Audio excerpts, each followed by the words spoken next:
Concernant l'actualité de la profession, donc c'est vrai que par rapport à l'année dernière, on n'a pas vraiment de choses nouvelles à annoncer, mis à part que depuis 2 mois, nous avons un arrêté qui permet en fait aux instituts de formation de décaler les rentrées sur des rentrées universitaires et non plus des rentrées civiles, enfin sur des années civiles. Les informations qu'on a eues de la part du comité d'entente préparant au métier de l'enfance, c'est un tiers des instituts de formation qui rentreront entre septembre et octobre et novembre, pardon, et le reste des écoles qui feront une rentrée normale, et après tout le monde passera sur une rentrée universitaire un petit peu plus tard. Donc on dit rentrée universitaire, mais on est toujours pour l'instant sur l'ancien programme de formation de 1983 malheureusement. Donc l'appel vraiment de la profession, c'est cette évolution de la formation qui est le programme tel qu'il est obsolète. Heureusement que les instituts de formation pallient à ce problème, mais ils pallient avec de nombreuses difficultés quand même d'organisation vis-à-vis du contenu qui est quand même assez compliqué à remanier sur un an. Donc ce qu'on demande à Marisol Touraine, ministre des Affaires sociales et de la Santé, à Benoît Hamon, qui est le ministre de l'Éducation nationale, de l'Enseignement supérieur et de la Recherche, et à Geneviève Fioraso, qui est la secrétaire d'État à l'Enseignement supérieur et à la Recherche, c'est justement de reprendre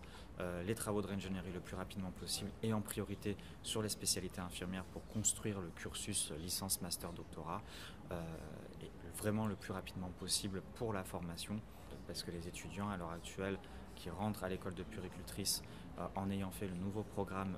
infirmier de 2009 n'ont plus d'enseignement en pédiatrie et sont en grande difficulté, ils le verbalisent eux-mêmes. On va avoir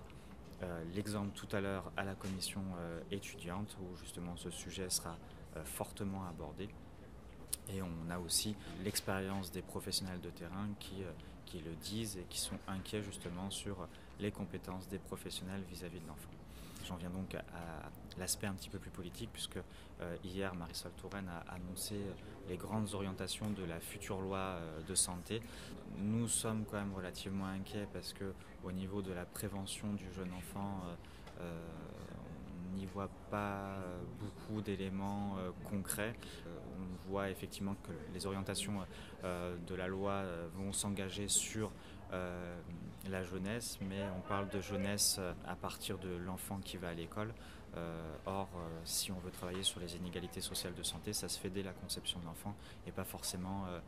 au moment où il rentre à l'école. Donc on aimerait vraiment travailler avec le ministère de la Santé sur ces orientations-là. On souhaite s'associer à toutes les professions qui travaillent sur la santé de l'enfant pour créer une instance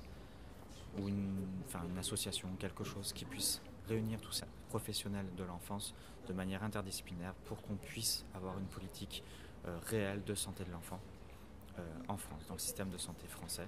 Ça fait partie, en fait, c'est la suite de ce qu'on disait l'année dernière, c'est-à-dire on travaille en collaboration avec les autres professionnels de santé, on ne travaille pas en concurrence. Et le fait d'avoir une instance qui puisse réunir toutes les professions liées à l'enfance, ça permettra effectivement d'avoir une politique de santé de l'enfant de façon nationale et aussi de prendre exemple sur ce que font